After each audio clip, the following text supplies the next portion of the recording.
always see it in my rearview mirror. I have as yet been unable to pull ashore.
All night the boy has kept me lucid.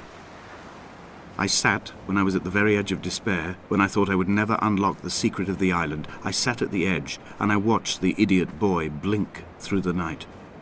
He is mute, and he is retarded, and he has no thought in his metal head but to blink each wave and each minute aside, until the morning comes and renders him blind as well as deaf-mute.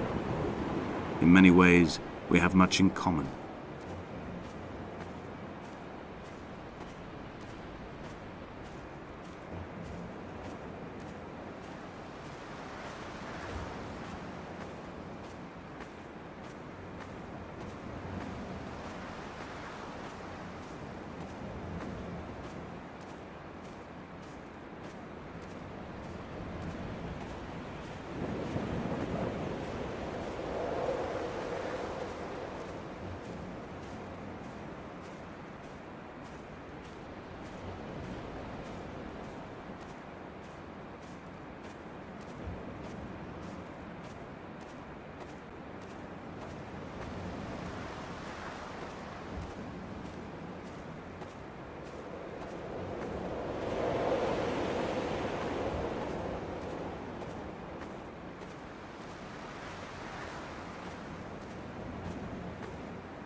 There must be a hole in the bottom of the boat.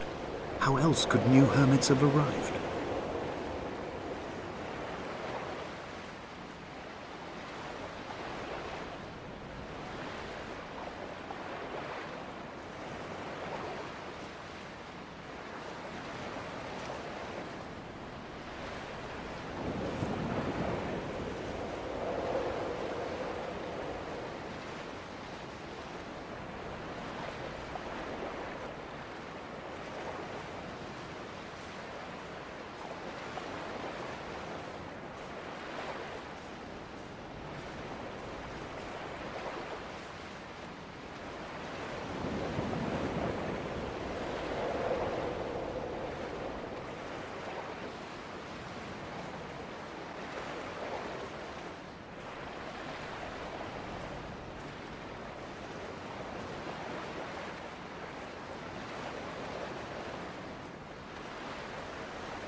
I had kidney stones, and you visited me in the hospital. After the operation, when I was still half submerged in anesthetic, your outline and your speech both blurred. Now my stones have grown into an island and made their escape, and you have been rendered opaque by the car of a drunk.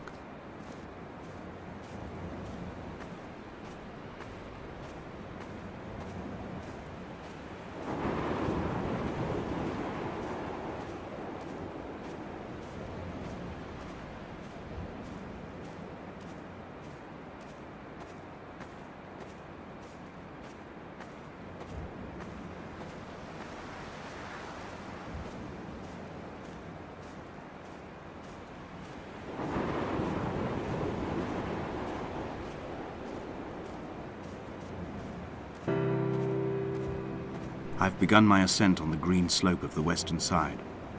I've looked deep into the mountain from the shaft and understood that I must go up and then find the way under. I will stash the last vestiges of my civilization in the stone walls and work deeper from there. I'm drawn by the aerial and the cliff edge. There is some form of rebirth waiting for me there.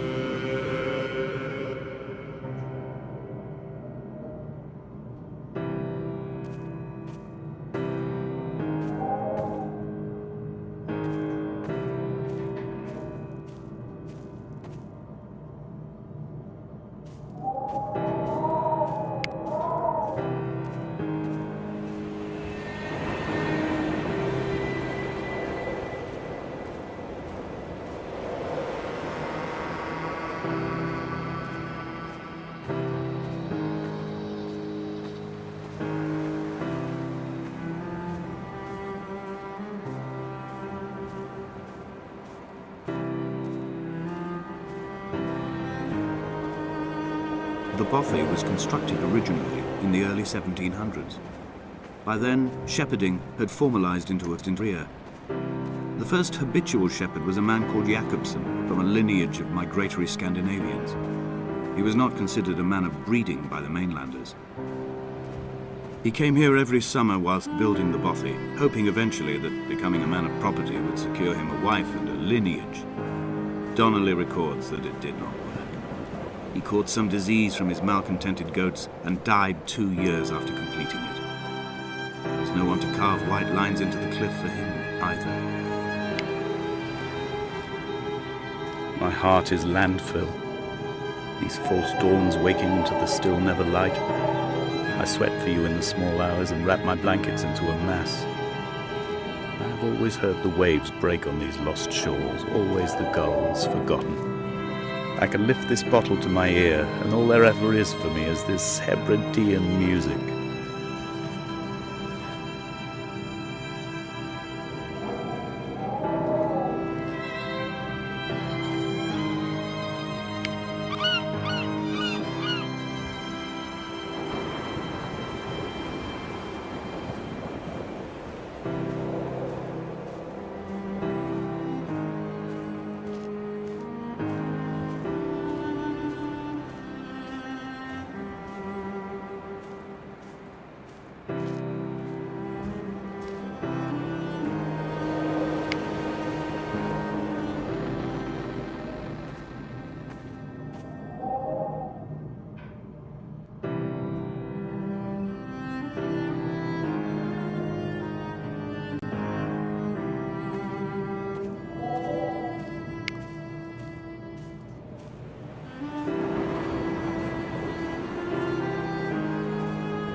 Jakobsen's ribcage, they told Donnelly, was deformed, the result of some birth defect or perhaps a traumatic injury as a child.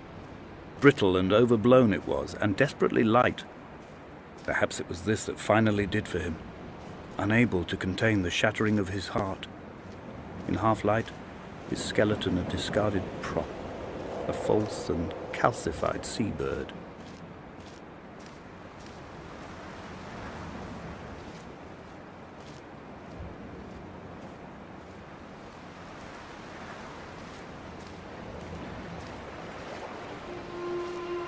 They found Jakobsen in early spring.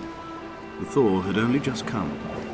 Even though he'd been dead nearly 7 months, his body had been frozen right down to the nerves and had not even begun to decompose. He'd struggled halfway down the cliff path, perhaps looking for some lost goat, or perhaps in a delirium, and expired, curled into a claw right under the winter moon. Even the animals shunned his corpse. The mainlanders thought to bring it home unlucky. Donnelly claims they dragged it to the caves to thaw out and rot, but he is proving an unreliable witness.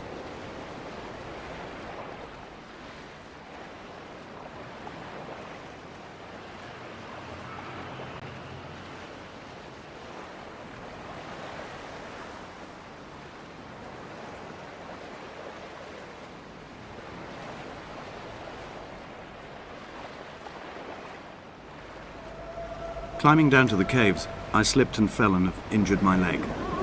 I think the femur is broken. It is clearly infected. The skin has turned a bright, tight pink, and the pain is crashing in on waves, winter tides against my shoreline, drowning out the ache of my stones. I struggled back to the bothy to rest, but it has become clear that there is only one way this is likely to end.